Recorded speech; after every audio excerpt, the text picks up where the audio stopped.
Tonight, we take a look at a man who's no stranger to controversy.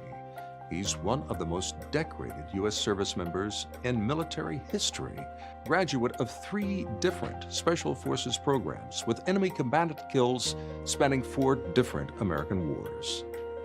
MacGruber. To many, he's a patriot, a hero, but to many more, and in the eyes of the law, he's a criminal. I had a chance to speak with this divisive character and ask how he's adjusting to his new life in prison. What's life in prison like for you? Oh, it's great. Yeah, thank you so much for asking. Great first question, Ted. Do you feel that America has turned its back on you? I literally save an entire American city, and then they throw me in jail for killing one dude. Do you truly believe that it was self-defense? Here we go. Yeah, more of this. Jury ultimately found you guilty of all 18 counts. You displayed frequent outbursts that earned you a record 326 contempt of court charges.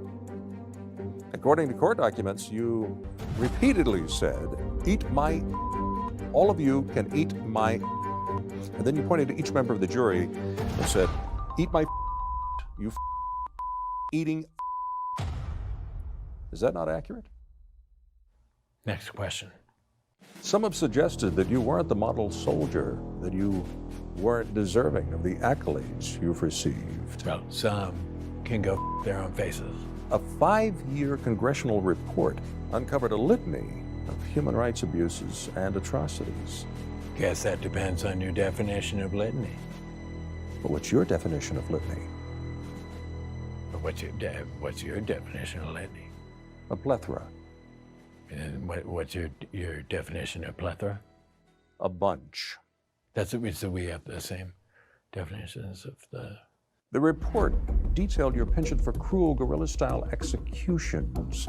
Sounds like me. Refusing traditional issued weaponry, MacGruber's preferred method of terminating hostiles is described by squad mates as a grotesque exercise in sadism. It's known as the throat rip. I've never seen this before. Where'd you get that? Lunchtime. Who's out for a little roast beef? Do you consider yourself a violent person? Do you like to kill? Pays the bills. No, seriously, do you? I mean, you know, well, I guess I do. You know, when I was young, I just always knew that that was what I wanted to do, you know? I wanted to kill people. Some people are just lucky they know what they want to do with their lives right out of the gate. Like you probably knew you always wanted to be an ugly reporter.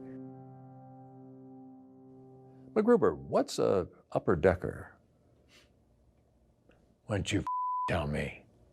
An upper decker is the retaliatory act of defecating into the water reservoir of a commode.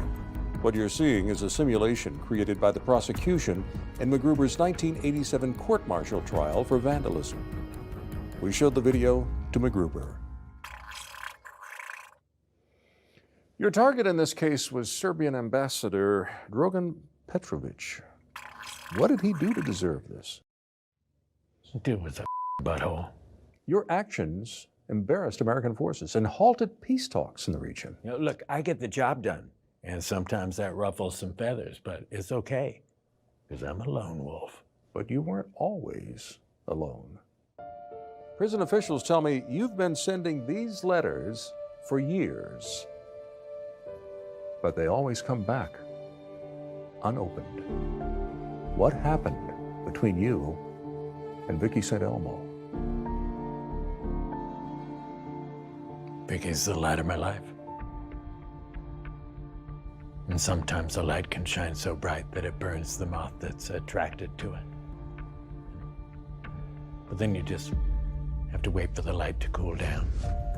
Then the moth can take its teeny tiny little moth, have sex with the light again. It's all about moths and lights and you know. You're not scheduled for parole consideration for 40 years. What's your point? You may never see her again.